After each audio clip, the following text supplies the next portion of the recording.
في البداية خلينا نعترف إن كلنا مرينا بمواقف أو وقعنا في مشاكل خلتنا نسأل سؤال مهم جدا، وهو ليه؟ ليه الحاجة دي حصلت لي؟ أو ليه الموقف ده حصل لي؟ وأنا عامة السؤال بتاع ليه أنا بكرهه وبحبه في نفس الوقت. في الفيديو ده هتكلم عن السياق اللي أنا بكره فيه كلمة ليه، أو ممكن أتكلم عن السياق اللي بحب فيه كلمة ليه بعدين. يعني بكره كلمة ليه في الأوقات اللي هي ما ينفعش تتقال فيها، أوقات المفروض إن أنت تاخد خطوة معينة أو تتحرك من مكانك، بس أنت بتفضل إنك تسأل السؤال بتاع ليه ده بيحصل معايا؟ ليه يا رب خلتني مش عارف ايه، او اشمعنى انا، والاسئله دي. وعامه لو انت واقع في مشكله او مثلا حصل لك ابتلاء وسالت السؤال بتاع ليه، فده منطقي جدا. يعني محدش يقول لك انت بتعمله ده غلط او السؤال في الوقت ده غلط، بس هو احيانا ما بيبقاش منطقي، بالذات لو الحاجه خارجه عن ايدينا. خارجه عن ايدينا يعني مثلا حد توفى، فدي حاجه بره عنك، يعني ده مالكش تدخل فيها، فما ينفعش انك تقعد تسال السؤال بتاع ليه بيحصل معايا كده، اشمعنى انا مثلا فلان ده يموت لي، اشمعنى انا. يعني ده سؤال مش منطقي هنا، لانه دي حاجه ما ينفعش تلوم نفسك عليها. خلينا نضرب مثال في الاول. مثلا تخيل ان انت ماشي في طريق او في شارع، الشارع ده فيه حفره مخليك ما بتعرفش تعدي من الشارع ده خالص. هنا انت ممكن تعمل حاجتين: يا اما تدور على طريقه تعدي بيها الحفره دي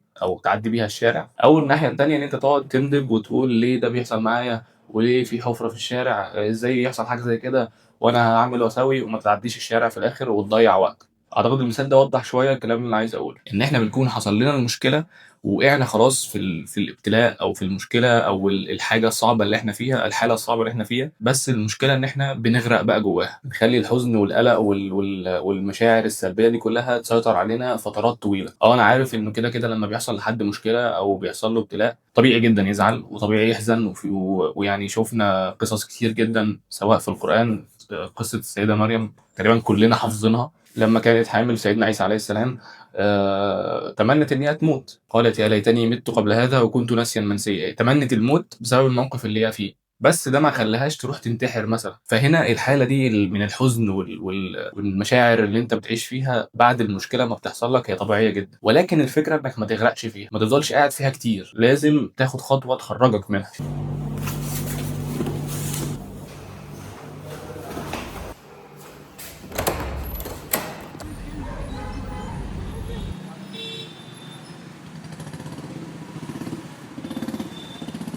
الموبايل مش مظبوط. ما هو معوج، بس عادي يعني. بقول لك بقى الموضوع ده انت تعرف تدينا مثال عليه بقى. كان في شخص دايما بيقول لي الحياة دايما معدية، تعدي وانت ماشي وانت بتعيط وانت واقف على رموشك، هي كده كده ماشي. ال 80 90 سنة اللي انت عايشهم بلاش تخليهم بلاش تقدر نفسك.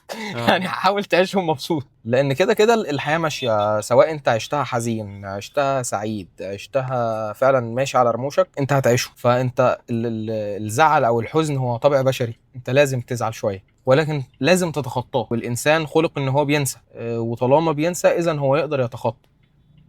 طب انت حصل معاك حاجه شبه دي قبل كده؟ وقعت في حاجه جامده وكنت خلاص حاسس ان هي اخر الدنيا، وبعدين لما بتفتكرها دلوقتي بتقول ايه العبط اللي انا كنت بعمله ده؟ كل 3 سنين تقريبا بحس بالموضوع ده.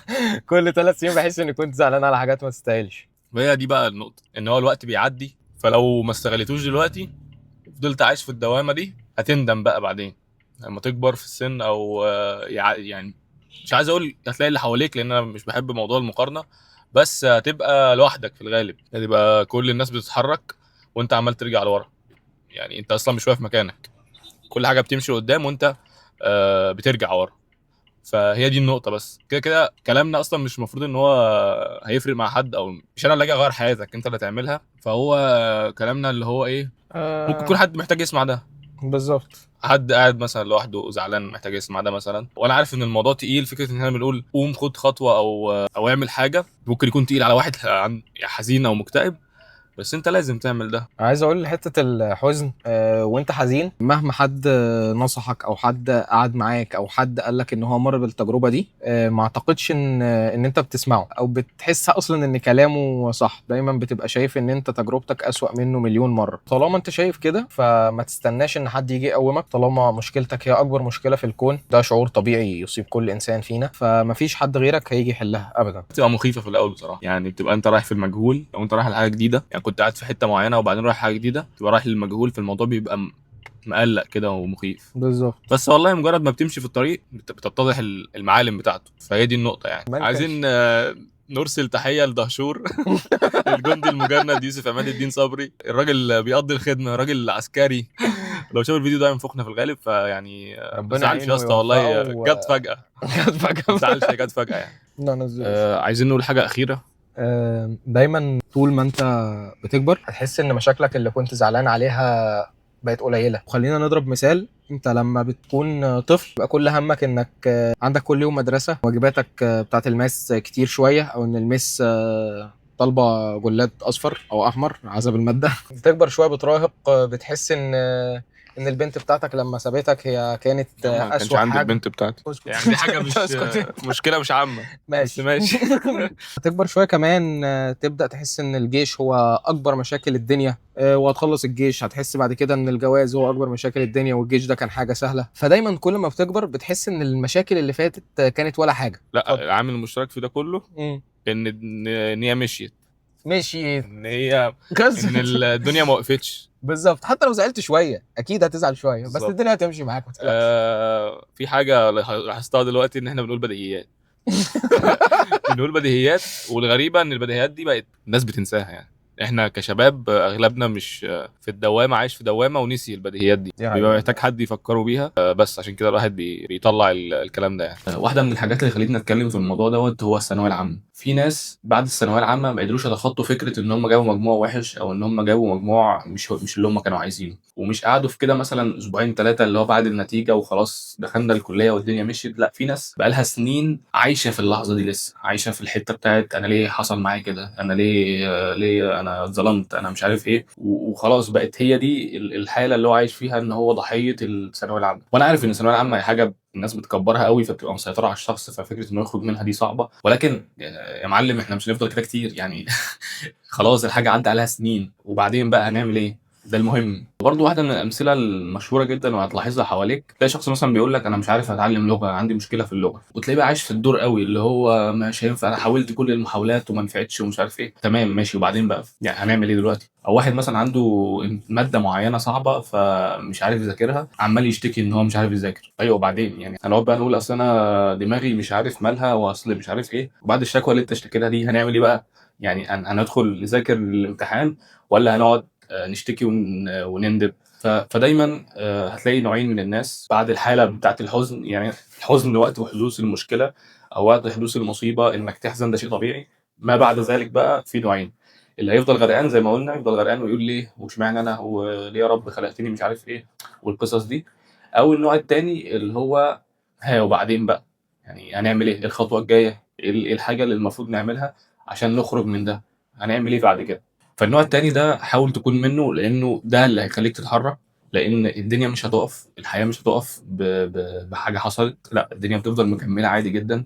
وانك تفضل موجود في المشاعر دي لمجرد ان هي مريحاك او محسسك ان انت ضحيه فانت مرتاح، دي مش هتنفعك. الوقت هيعدي والسنين هتعدي وهتكتشف ان انت ضيعت وقتك على الفاضي. في احيانا مشاكل بتحصل لازم تسال نفسك ليه المشكله دي حصلت، لان اجاباتك على السؤال ده ممكن تخليك ما تقعش في نفس المشكله تاني. زي مثلا واحد فتح بيزنس فالبيزنس ده خسر، فبعد ما يخسر المفروض الشخص ده يسال نفسه ليه البيزنس خسر، عشان لما يجي يفتح شركه تانية او بيزنس تاني ما يقعش في نفس المشاكل فيخسر تاني. فهنا سؤال ليه منطقي جدا، ولكن لما يكون السؤال في حاجه خارجه عن ارادتك فهنا مش منطقي وهيدخلك في دوامه مش هتلاقي اجابه اصلا. لسه فاكر دلوقتي وانا قاعد فيلم نيمو لما كنا بنتفرج عليه، في المشهد اللي هو لما هربوا من العياده وبعدين نزلوا في الميه، السمكه قالت لهم جمله منطقيه جدا: ناو وات؟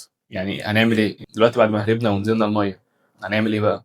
فهي دي نقطه مهمه جدا، اللي هو ماذا بعد؟ ايه الخطوه الجايه اللي المفروض نعملها؟ ده لازم يكون تفكيرك دايما. ما افضلش واقف مكاني، لان مفيش حاجه بتقف مكانها. انت بتبقى فاكر ان انت مريح او واقف مكانك، بس انت مش واقف مكانك، انت بترجع لورا لان الدنيا بتمشي. فنلخص الموضوع سريعا: لو انت واقع في مشكله او واقع في دوامه من الحزن والاكتئاب والكلام ده، حاول انت تخرج منها بسرعه وتخرج منها بشكل احسن. يعني ما تخرجش منها بانك بتضحك على نفسك او بتقول انا كويس بس انت مش كويس. لا، احزن وعيش المشاعر دي كلها، بس بعد كده ابدا خطط هتعمل ايه بقى الفتره اللي جايه او هتعمل ايه بعد كده. ولو سالت السؤال بتاع ليه وما لقيتلوش اجابه، حاول تركنه خالص وما تبصلوش، لانه في الحاله دي هيتوهك وهيخليك تدخل في دوامه مش تخرج منها. بس ده كان فيديو سريع، اتمنى ان شاء الله يكون مفيد. وممكن نبقى نعمل فيديو تاني عن سؤال ليه في السياق الكويس، لانه برضو موضوع مهم جدا. وبس كده، سلام.